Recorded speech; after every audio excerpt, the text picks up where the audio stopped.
this first Arana Nation video of 2025. We are still here after all these years. Started in 2014, and we're still here. We were on YouTube, 15,000 subscribers. Now we're on Rumble.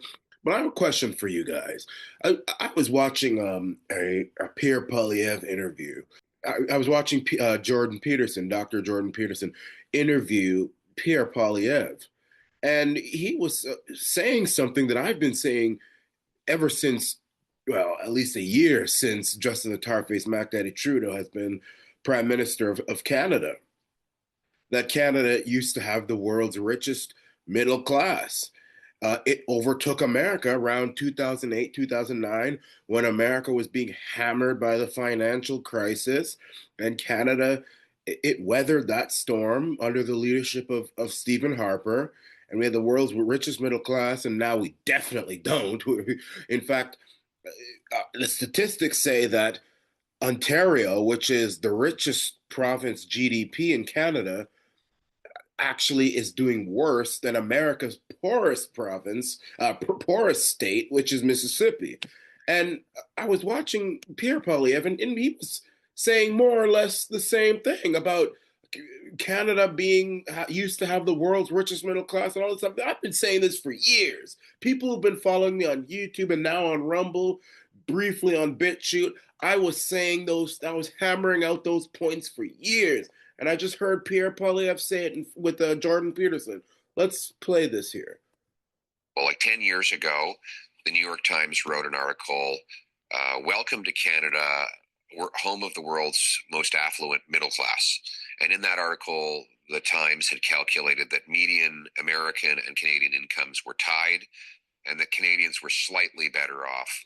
Now, part of that was because the 08-09 financial crisis hit them harder than it hit us. But still, now per capita GDP in the States is $22,000 higher than in Canada, measured in USD. So that's about almost 30,000 measured in. Right. So that's a whole other income, essentially. Yes. That's a whole other part-time income. Exactly. Yeah.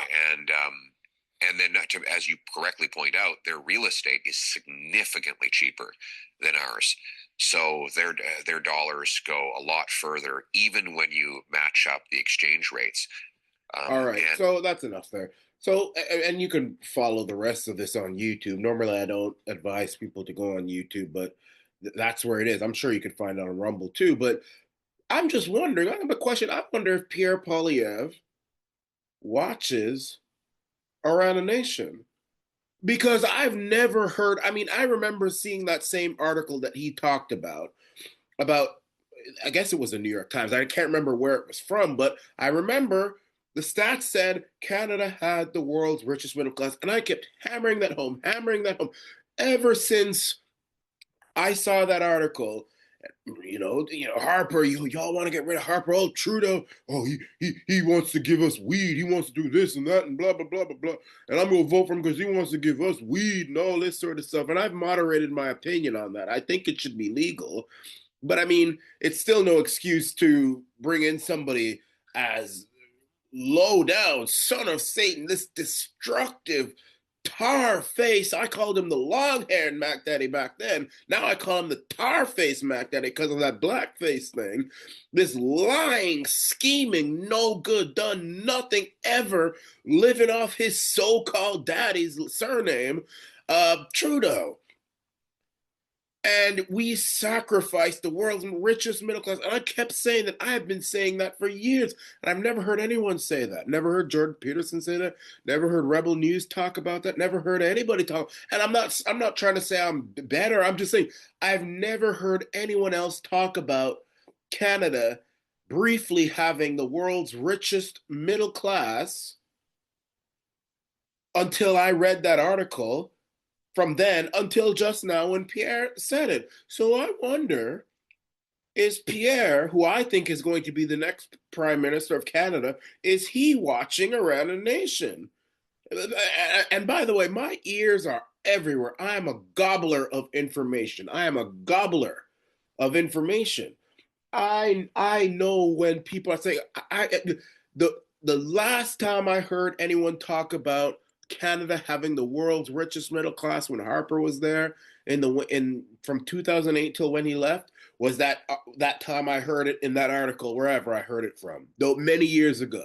And then now, as I'm watching with this cold that I have, I'm watching Pierre Poilievre talk about Canada having the richest middle class in 08, 09 when Harper was there, and we don't have it anymore. So I'm wondering, because I've never heard that anywhere else. I've never heard anyone mention that. Not saying it's a bad thing or anything, I've never heard anyone else mention that fact that we had the world's richest middle class when Harper was there, when Americans were being thrown out of their houses and having their homes foreclosed, and other people all over the world, and banks were falling down left, right, and center. Goldman Sachs, Merrill Lynch, all these people. Canada never had all the same banks that are around in Canada now. So they still standing today. I'm not supporting of them because of what they did during the coronavirus, but they're still there. TD, RBC, Scotia, they're all still there. In fact, even more are there now. Tangerine, all this sort of stuff. Because we didn't go through that because we had good leadership. And now we don't have that anymore. We definitely don't have the world's richest middle class anymore. Ontario, the province of Ontario, which is Canada's richest province, is poorer, is doing worse off than those boys down there in the trailer parks of Mississippi. So, and that doesn't surprise me either. So I think Pierre Poilievre watches Arana Nation. So Pierre, if you're watching, I hope you become prime minister. Thank you for being a viewer, and please don't betray us like Doug Ford did. This is